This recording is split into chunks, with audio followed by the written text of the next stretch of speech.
The moment Sweden stopped waiting and started wiring itself directly into NATO's war machine, the map changed for Moscow. Not hypothetically, not someday.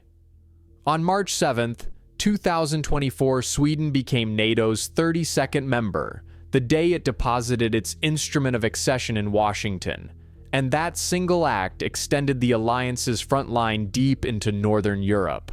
NATO itself marked that date as Sweden's official entry point. So what is Sweden's military doing that Putin has historically warned against and, in my view, fears the most? It is building a credible, ready, NATO-integrated deterrent in the Baltic and High North, fast. Sweden is not just joining the club. It is spending, training, mobilizing society, and turning key terrain into a problem Russia cannot ignore. Start with the money, because money becomes ships, air defense, ammunition, and trained people. Sweden's own government states that, by NATO's definition, Sweden reported defense expenditures at 2.2% of GDP in 2024, and Sweden is not easing off. Reuters reported that the Swedish government announced plans to hike defense spending to about 2.8% of GDP in 2026, describing it as the largest buildup since the Cold War era, with more air defense, rocket artillery, combat ships, and transport aircraft in the plan. Reuters has also reported Sweden's stated ambition to reach 3.5% of GDP by 2030. Here is why that matters to the Kremlin. For years, Russia's playbook around the Baltic has leaned on intimidation, speed, and the assumption that Europe will hesitate. Sweden is reducing that hesitation window. This is not just a budget line. It is a political decision to accept long-term costs to deny Russia easy options. Then there is the geography, and this is where Sweden becomes a strategic wrench in Russian planning. Gotland, the Swedish island in the middle of the Baltic Sea, is not a trivia fact. Militarily, it is a lever.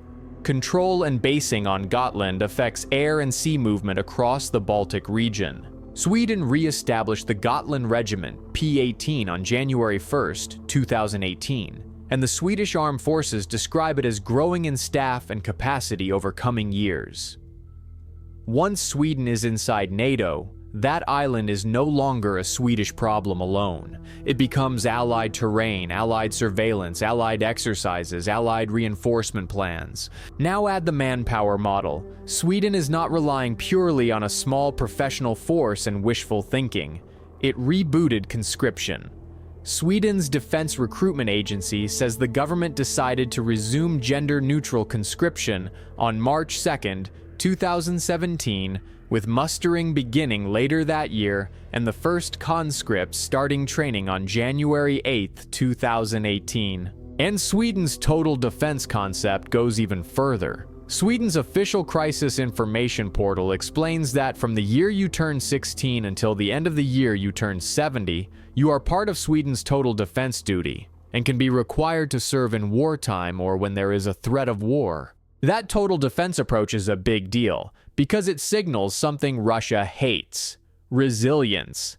In my opinion, Putin's system is strongest when it can scare societies into paralysis. Total defense is a message that Sweden is training itself not to panic. And Sweden is not doing this in isolation. It is tying its posture to the alliance that Russia has repeatedly framed as a direct threat. NATO notes Sweden's accession, and Sweden's own government documents the same timeline, including the flag raising at NATO headquarters days later. The practical consequence is interoperability. Planning cycles, exercises, logistics, air policing, undersea awareness, and coordinated deterrence across the Nordic-Baltic region. You can also see Sweden's posture through what it is doing beyond its borders. According to Reuters, Sweden has planned substantial support to Ukraine and discussed increasing its 2025 military assistance figure, tying Sweden's defense decisions directly to resisting Russia's invasion. That matters because it stretches Russian capacity and signals long-term commitment rather than a burst of sympathy. So when you hear the line, Sweden's military is doing what Putin feared the most, Translated into something concrete, Sweden is helping turn Russia's northwestern military problem from a set of separate neighbors into one coordinated bloc.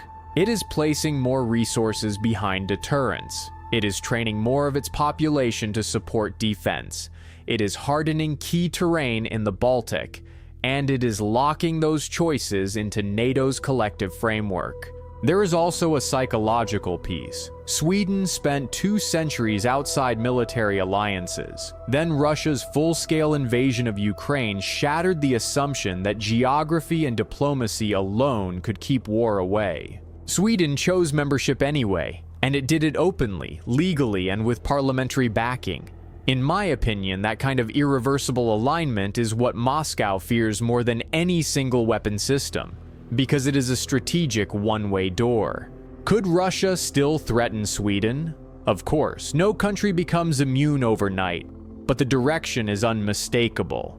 Sweden is building a posture that raises the cost of aggression, reduces the chance of surprise, and makes the Baltic region harder to coerce. And that is the core point. Sweden is not shouting, it is not bluffing, it is doing the slow, expensive, unglamorous work of making deterrence real, and it is doing it inside the world's most powerful military alliance. That is exactly the scenario Moscow has warned about for years, and now it is Sweden's reality.